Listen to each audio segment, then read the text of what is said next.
बाद मेरे कह देना वीडियो थे। हाँ, तो ये है हमारे भाई साहब। ये आप कहाँ से? मैं जी उत्तराखंड पौड़ी गढ़वाल से हूँ और हम भी देखने आए थे यहाँ पे। ये जो जगह है ये हमारे इतिहास की ऐतिहासिक धरोहर है हमारी, लेकिन जिसके बारे में बहुत कम लोग जानते हैं। इस ऐतिहासिक धरोहर के बारे में लोगों को अभी तक ऐसे नहीं पता कि वो महाराज चक्रवर्ती सम्राट जिनके नाम से हमारे देश का नाम भारत पड़ा, उसके बारे में बहुत कम लोग जानते हैं।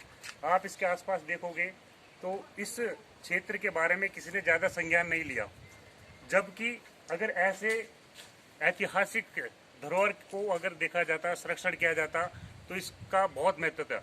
आप यहाँ से इसका पूर्व में इतिहास महाराज जो महाकवि कालिदास थे उन्होंने बताया था कि जो उनका एक महाकाव्य है अभिज्ञान शकुंतलम, उसमें जो उन्होंने लिखा था कि दुष्यंत राजा आते हैं इन जंगलों में शिकार करने के लिए, और कर्ण महर्षि के आश्रम में जो एक कन्या रहती थी शकुंतला जिनका नाम था, वो उन महाराज को, दुष्यंत महाराज को यहाँ मिलती है।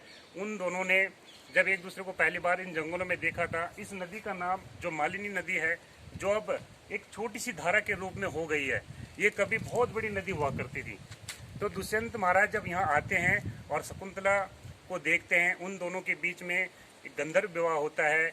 और महाराज दुष्यंत जब शकुंतला जी राजकुमार भरत को जन्म देते हैं तो दुष्यंत महाराज को जाना पड़ता था, और जब वो जाते हैं तो अपनी अंगूठी उसके एक पहचान के तौर में देते हैं, जो कि अभिज्ञान शकुंतलम में महर्षि कालिदास ने लिखा है।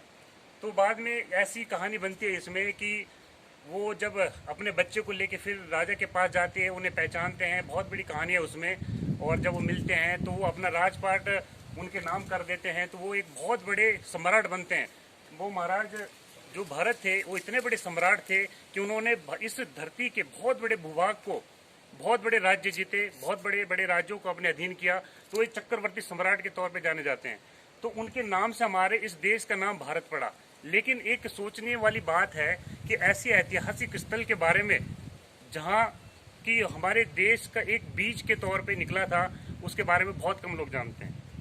तो आप इस चीज़ को देखना, और अगर मैं इस वीडियो के माध्यम से कहना चाहता हूँ कि इसके बारे में सबको जागरूक होना चाहिए और पता चलना चाहिए कि आखिर वो चीज़ क्या है। सब कहानी में सुनते तो हैं कि हमारे देश का नाम भरत महाराज के नाम से पड़ा, लेकिन वो भरत महाराज की जन्मस्थल ही है। इसलिए इस जगह का बहुत ही ऐतिहासिक महत्वपूर्ण बहुत स्थान है इसका, जिसका नाम है महाराज ये कर्ण आश्रम, जिसके नाम है। तो बहुत